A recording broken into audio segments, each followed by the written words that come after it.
교독하겠습니다.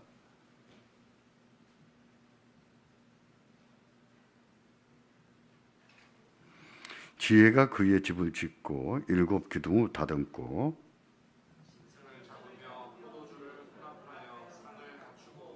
자기의 여종을 보내어 성중 높은 곳에서 불러 이르기를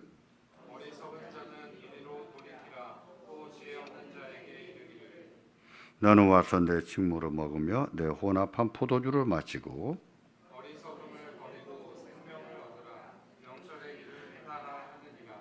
거만한 자를 징계하는 자는 도리어 능욕을 받고 악인을 책망하는 자는 도리어 흠이 잡히느니라. 거만한 자를 책망하지 말라. 그가 너를 미워할까 두려우니라. 지혜 있는 자를 책망하라. 그가 너를 사랑하리라. 지혜 있는 자에게 교훈을 더하라. 그가 더욱 지혜로워질 것이요 의로운 사람을 가르치라. 그의 학식이 더하리라. 여호와를 경외하는 것이 지혜의 근본이요 거룩하신 자를 아는 것이 명철이니라. 나 지혜로 말미암아 내 날이 많아질 것이요 내 생명의 해가 내게 더하리라. 내가 만일 지혜로우면 그 지혜가 내게 유익할 것이나 내가 만일 거만하면 너 홀로 해를 당하리라. 미련한 여인이 떠들며 어리석어서 아무것도 알지 못하고 자기 집 문에 앉으며 성읍 높은 곳에 있는 자리에 앉아서 자기 길을 바로 가는 행인들을 불러 이르되 어리석은 자는 이리로 돌이키라. 또 지혜 없는 자에게 이르기를 도둑질한 물이 달고 몰래 먹는 떡이 맛있다 하는도다.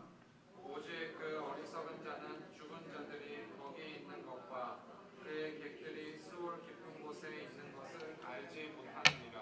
아멘. 제가 설교를 가만가만 조용조용히 못하는데 오늘은 좀 조용조용히 가만가만히 해보려고 합니다.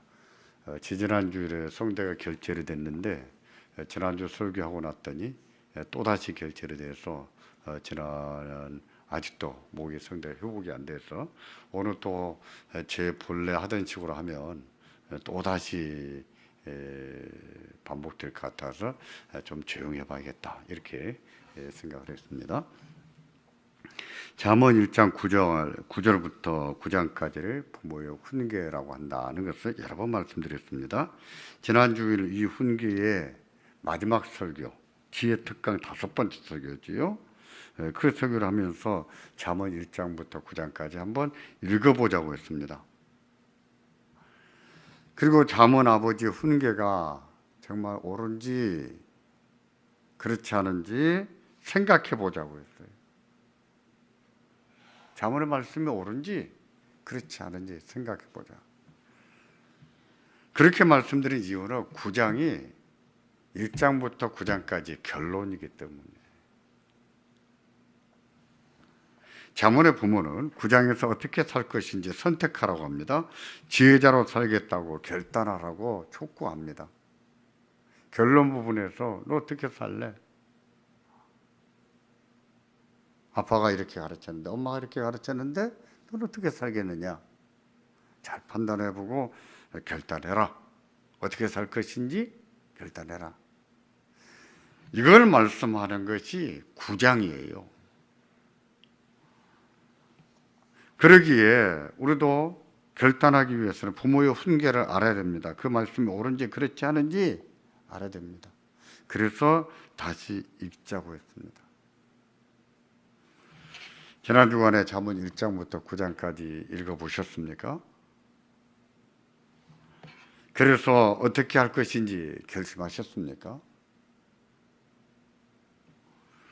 잠언 부모의 훈계대로 지혜자로 살기로 결단은 하셨습니까? 우리가 결심하고 결단해도 지혜자로 살지 못할 수 있습니다. 항상 지혜자로 살지는 못해요. 인간이기 때문에 한계가 있습니다. 지혜자로만 사는 것도. 우리는 지혜를 알고 배우고 지혜자로 살고 싶어도 어리석게 바보짓을 하며 살기도 한다는 얘기입니다. 그럴지라도 결심하고 결단한 사람은요, 그렇지 않은 사람과 다릅니다. 그 생각이 달라요. 사고하는 바가 다릅니다. 삶이 달라요.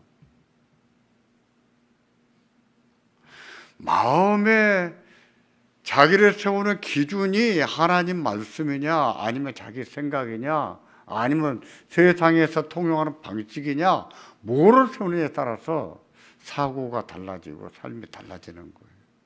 그래서 결심하고 결단하는 게 중요한 겁니다. 전도서 7장 7절에 보면 탐욕이 지혜자를 우매하게 한다라고 했습니다. 이 탐욕이라고 하는 말의 개역성경은 탐학으로 번역을 했어요. 이게 더 좋은 번역 같습니다. 탐은 욕심을 말하고 학은 사나운 마음을 말합니다. 욕심과 사나운 마음이 지혜자로 하여금 지혜가 알아도 지혜롭게 살지를 못하게 할 수 있다는 얘기입니다. 그렇습니다. 지혜를 알아도 어떤 욕심에 사로잡히면 지혜자로 살지 못하죠. 마음의 분노가 잘 끓어서 정말 그런 때는 말하는 것도 판단하는 것도 조심해야 돼요. 자제해야 됩니다. 근데 막 화가 끓었을 때 말을 하고 화가 끓었을 때 판단하는 것은 항상 이를 그르치게 하죠. 그래서 지혜자가 지혜를 알아도 지혜자로 살지 못할 수 있다 하고 전도서가 말씀하는 거예요. 그런 겁니다. 지혜자라도 욕심이나 사람 마음에 사로잡히면 지혜자로 살지 못합니다. 그런데 이런 지혜자들의 좋은 점, 비록 그렇게 살지 못할 때가 있을지라도 좋은 점은 뭐냐면 곧 돌이킨다는 거예요. 돌이킨다는 거예요. 자기의 틀린 것을 깨닫고 돌이키기도 하고 성령 하나님께서 강권하시기 때문에 돌이키기도 해요.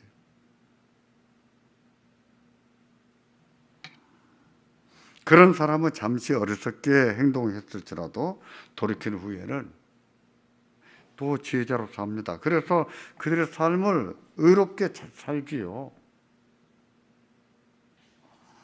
잠언이 그런 사실을 보증합니다. 우리가 그래야 됩니다. 잠언의 지혜를 배우고 그 말씀을 따라 살기를 힘써야 돼요. 탐악에 사로잡혀서 미련한 행동을 할 때가 있지만 곧 깨닫고 성령 하나님께서 주시는 그네에 힘입어서 돌이켜서 지혜 숙녀의 가르침을 따라 살아야 됩니다. 그런 분들이 잘 살아요. 삶을 의롭게 삽니다. 빛나게 살아요. 정말 그런지 그렇지 않은지는요, 한번 주변에 살펴보세요. 살펴보세요. 그런지 그렇지 않은지 알 수 있습니다. 잠언이 그렇게 기록했거든요. 하나님의 계시가 우리의 삶 가운데 나타나는 것을 어떻게 나타나는지 살펴서 찾아내서 기록했거든요. 지난주 설교 때 잠언 9장은 6절씩 세 부분으로 나눌 수 있다고 했습니다. 1절부터 6절까지는 첫 부분이고 13절부터 18절까지는 세 번째 부분입니다. 첫째 부분은 지혜 숙녀의 초청이고 마지막 세 번째 부분은 미련한 여인의 초청이라고 했어요.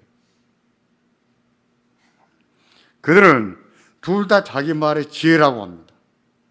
지혜 숙녀도 내 말이 지혜다 하고 말하고 미련한 여인도 내 말이 지혜다.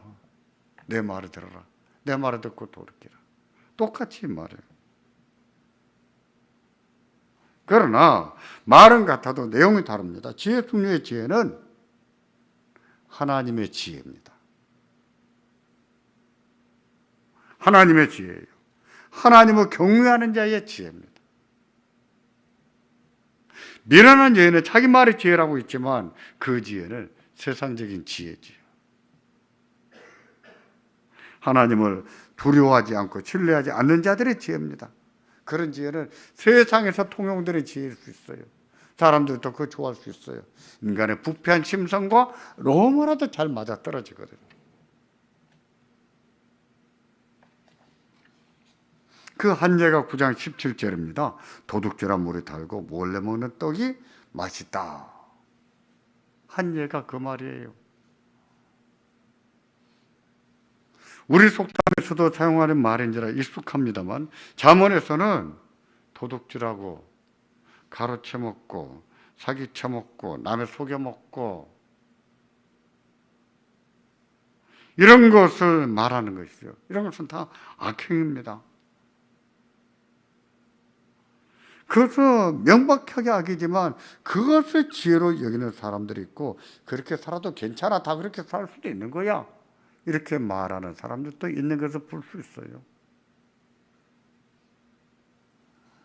그러나 하나님을 경외하는 사람이라면 그것을 지혜라고 말해서는 안 됩니다. 그런 말을 긍정적으로 사용해도 안 돼요. 본문에 밝힌 대로 그것은 미련한 여인의 지혜입니다. 그럼에도 그것을 쫓는 자는 죽을 것이라고 경고했어요. 하나님의 심판이 있다고 하는 경고입니다. 그러면 그런 사람은 어떻게 해야 될까요?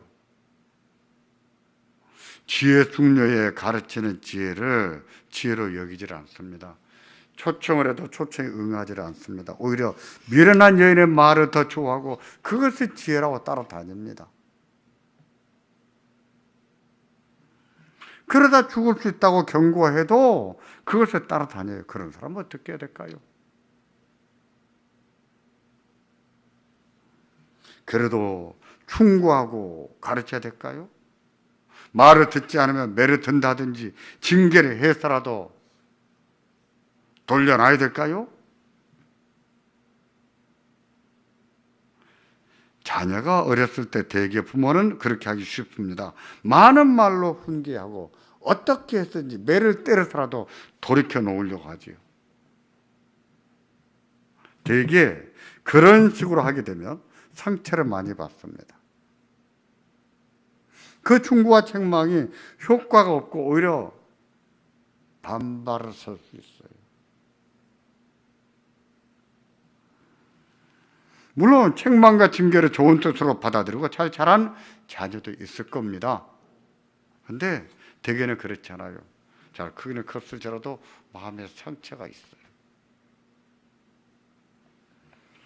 최근에 그런 말을 몇 번 들었습니다. 다 큰 자녀들이 부모한테 내가 아기 때, 내가 어렸을 때 크면서 엄마한테 이런 상처받고 이런 상처받았어. 엄마 나한테 사과해. 잘못했다고.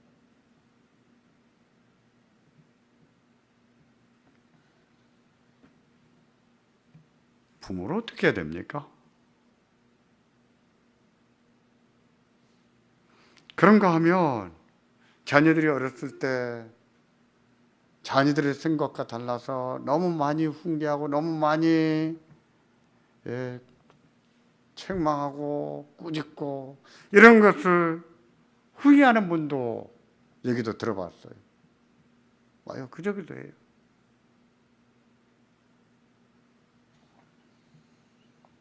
그런 경우에 어떻게 해야 되는지에 대해서 강론하는 게 본문의 두 번째 부분입니다. 그런 사람은 어떻게 해야 되는지. 7절부터 12절까지가 두 번째 부분인데요. 부모의 훈계를 받지 않은 사람을 거만한 자라고 했습니다. 거만한 자다. 그러면서 그런 자를 징계하지 말라고 합니다. 꾸짖지 말라고 합니다. 본문 9장 7절과 8절 상반절이 그래요. 같이 보겠습니다. 거만한 자를 징계하는 자는 도리어 능욕받고 악인을 책망하는 자는 도리어 흠이 잡히느니라. 거만한 자를 책망하지 말라. 그가 너를 미워할까 두려우니라. 여기에서 거만한 자는 징계나 책망을 좋은 뜻으로 받아들일 줄을 모르는 사람이에요. 그런 자를 징계하거나 책망하지 말라고 했습니다. 그럼에도 한다면 그것은 오히려 능욕을 받는 결과가 올 것이고 오히려 미움을 받을 것이다 라고 했어요. 그럴까요? 권면을, 충고를, 책망을, 징계를 받아들일 줄 모르는 사람에게 고집을 부리면서 충고하고 꾸짖고 책망한다면 오히려 그것 때문에 미움을 당하고 오히려 그것 때문에 능력을 받는 일이 있을까요? 있습니다. 그게 그런 거예요. 지인이 됐든 자녀가 됐든 충고와 권면을 좋은 뜻으로 받지 않는 사람에게 굳이 애써가면서 충고하고 책망하고 꾸짖는 것은 지혜가 아니다는 말입니다. 적절하지 않다는 거예요. 부모와 자녀가 아니라면 속이 타겠지요. 저놈의 자식 저렇게 해서라도 고쳐놔야 돼, 이런 생각이 들겠죠. 부부간에도 그런 경우가 있는 것을 볼 수 있어요.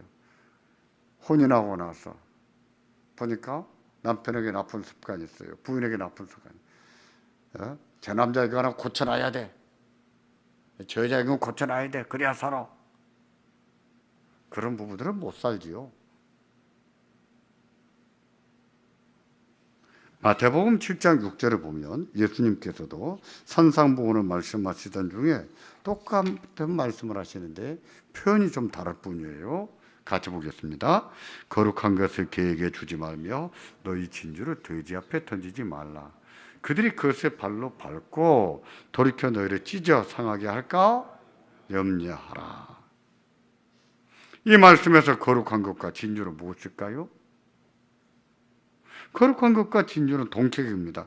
그것은요, 엄밀한 의미에서는 7장 1절 비판의 말 또는 충고의 말이지.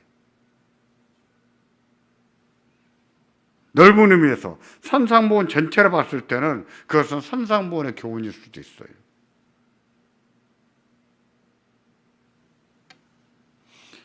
의도가 좋고 내용이 좋을지라도 받아들이지 않는다면 마치 거룩한 것을 개에게 주고 진주를 돼지 앞에 던져주는 격이 될 수 있다라고 말합니다. 그런 경우에 누구가 잘못한 것일까요?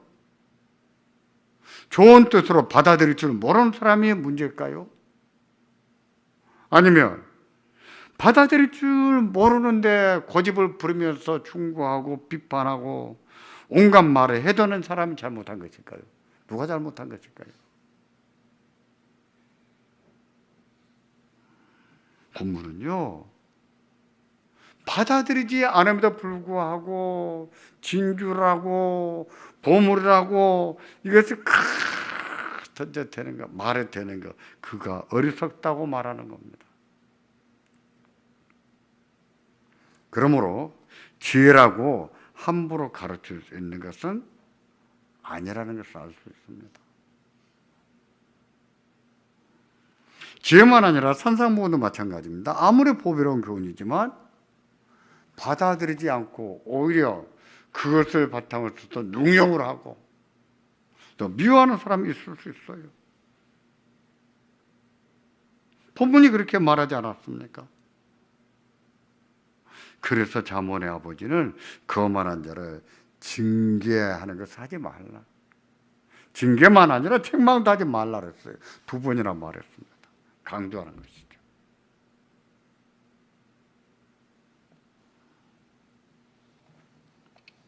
정말 조심해야 됩니다. 정말 조심해야 돼요. 특히 다 커버린 사람들에게는 더 조심해야 돼요. 자기들의 생각이 너무 강하기 때문에 뭘 가르쳐서 바꿔놓겠다, 이런 것을 조심해야 돼요. 그렇지 않으면 싸움이 되는 수가 왕왕 있습니다. 그러면 누구를 가르치라는 것일까요? 교육 방식에는 책망도 있고 징계도 있는데 한다면 이 책망이나 징계를 누구한테 해야 될까요? 누구에게 해야 하는지 본문 9장 8절과 9절은 이처럼 말씀합니다. 같이 보겠습니다. 잘 보셔야 됩니다. 거만한 자를 책망하지 말라. 그가 너를 미워할까 두려우니라. 지혜 있는 자를 책망하라. 그가 너를 사랑하리라. 지혜 있는 자에게 교훈을 더하라.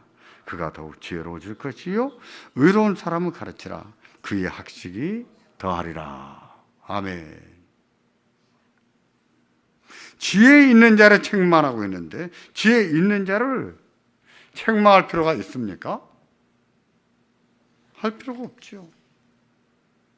단순히 가르치는 것도 아니고 책망이에요. 할 필요가 없어요. 그럼에도 이렇게 말씀하는 이유가 뭐겠습니까?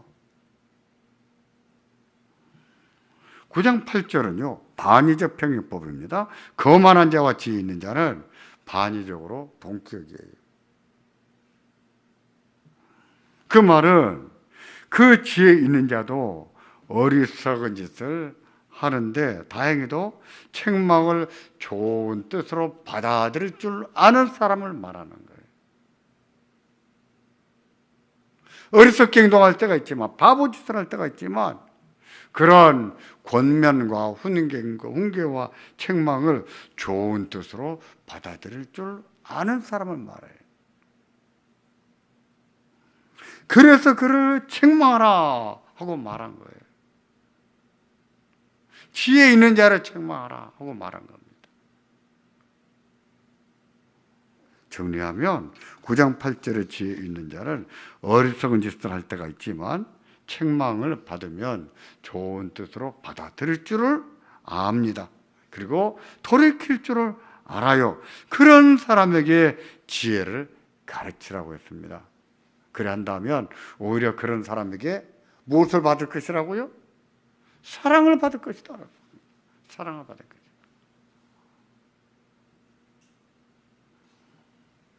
입장을 바꿔서 말하면 어리석은 짓을 하다가도 그 잘못된 점을 꾸짖거나 책망하면 좀 좋은 뜻으로 받아들일 줄 알아야 된다는 겁니다. 우리도 마찬가지예요. 그런 뜻으로 9절에서는 지혜 있는 자에게 교훈을 달아 했고 그리하면 그가 더욱 지혜로운 자가 될 것이다 하고 말씀한 거예요.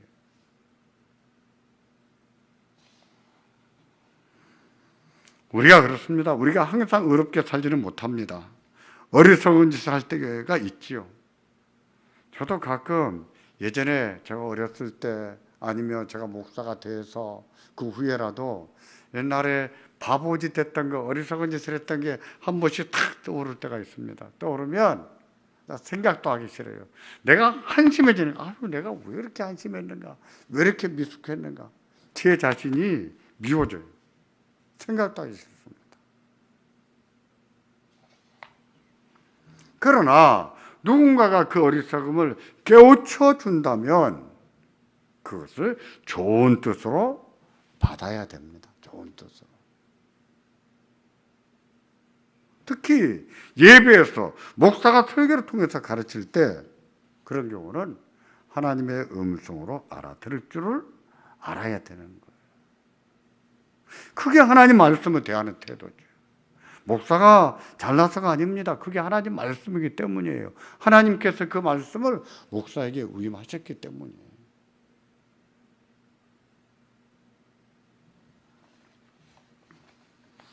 그렇게 해서 잘 받아들이는 사람은 지혜자입니다. 지혜 숙녀의 교훈과 충고와 책망과 징계를 잘 받아들일 줄 아는 사람.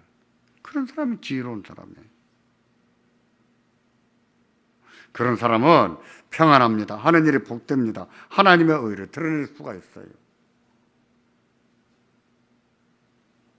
그래서 9장 11절과 12절은 왜 그렇게 해야 되는지 잠언의 아버지는 동기부여의 말씀으로 이렇게 말합니다. 같이 보겠습니다. 나 지혜로 말미암아 내 날이 많아질 것이요 내 생명의 해가 내게 더하리라. 내가 만일 지혜로우면 그 지혜가 내게 유익할 것이나 내가 만일 거만하면 내 홀로 해를 당하리라. 그렇게 지혜 숙녀의 충고와 책망을 받아들이면 내 날이 어떻게 된다고요? 많아질 것이라고 했습니다. 생명의 해가 더 많아질 것이라고 했습니다. 이런 경우의 날과 생명의 해는 우리의 목숨을 말합니다만 목숨만 의미하는 것이 아니지요. 이런 경우의 목숨은요, 단지 목숨만 의미하지 않고 삶의 평안을 포괄하는 말이에요. 다시 말해서 사는 땅과 평안을 누릴 것이며 그 평안한 삶이 오래도록 지속될 것이다 하는 뜻으로 하는 말씀이에요.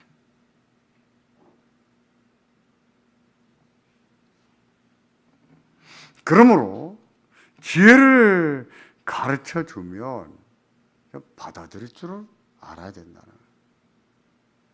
어리석은 짓을 하다가도, 바보 짓을 하다가도 그래도 아끼는 마음으로 하나님 말씀으로 권면하면 그것을 좋은 뜻으로 받아들일 줄을 알아야 된다는 거예요. 그런 사람이 지혜가 있는 거예요. 하지만 누군가를 가르친다는 것은 얼마나 힘든지 모릅니다.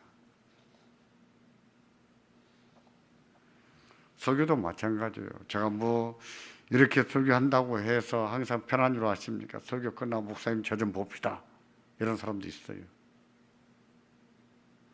어떤 분은 전화 와서 그게 왜 그런 뜻입니까? 이런 분도 있어요. 다 하나님 말씀을 받지는 않아요. 그러면 지혜는 어디서 오는가? 지혜는 어디서 올까요? 우리 안에서 우러나올까요? 아닙니다. 우리에게는 지혜가 아니라 어리석은 마음이 충만합니다. 어리석은 마음. 인간이 그런 거예요. 죄로 타락하고 부패해서 어리석은 마음이 우리 속에 자리 잡고 있습니다. 그래서 하나님께서는 부모에게 자기 자녀들을 가르치라고 잠언을 주신 거예요.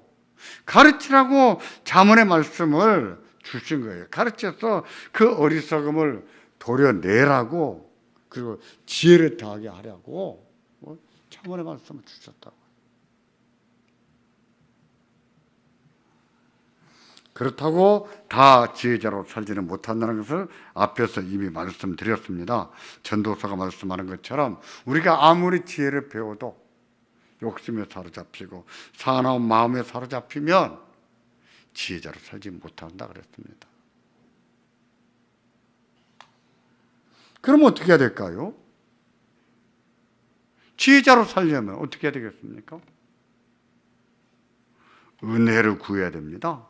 하나님을 경외하는 마음으로 살 때 지혜자로 살 수는 은혜를 주시거든요.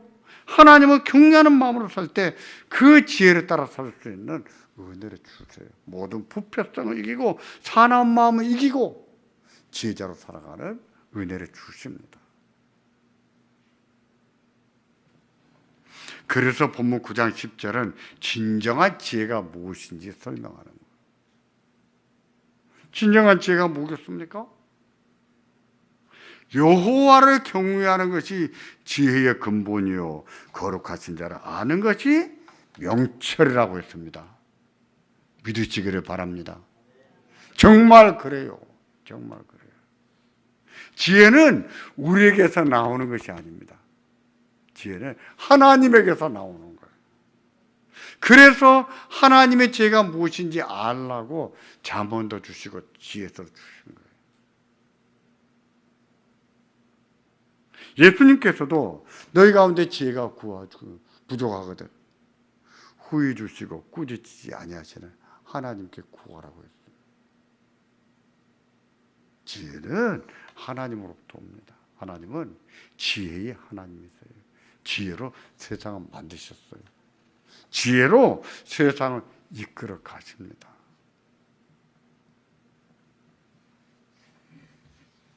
지혜는 하나님으로부터 옵니다.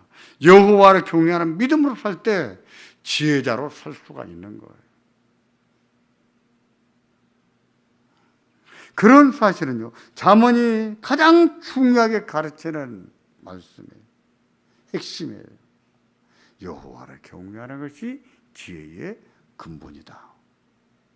때문에 잠언을 시작하면서부터 서론에 먼저 선포하고 시작하잖아요.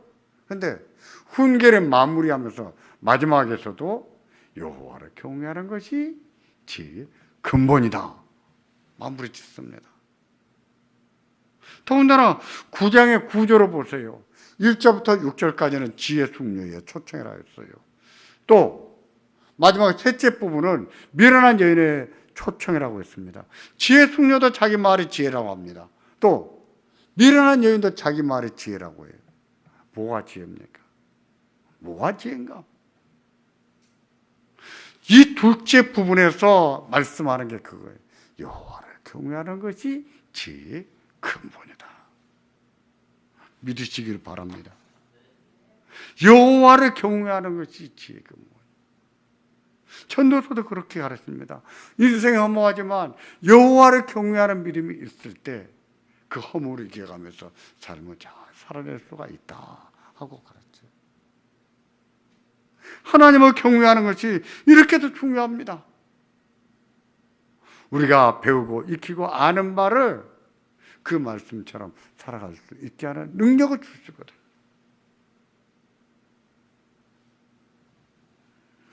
우리가 하나님의 백성으로서 여호와를 경외하기를 바랍니다. 여호와를 경외하는 마음으로 잠언을 배우고 전도서도 배우고 욥기도 배우기를 바랍니다. 그리하여 우리의 모든 부패성과 사나운 마음에도 불구하고 우리의 삶을 의롭게 살기를 주의 이름으로 기원합니다. 우리 하나님께서는 그 삶이 잘 되게 하실 거예요. 약속하신 대로 복되게 하실 거예요. 그래서 우리의 이 삶을 빛나게 살고 이 삶을 통해서 우리 하나님을 영화롭게 하고 믿음으로 사는 것이 어떻게 중요한지 우리 삶을 통해서 증명해 보일 수 있는 우리가 되기를 주의 이름으로 기원합니다. 기도하겠습니다. 말씀을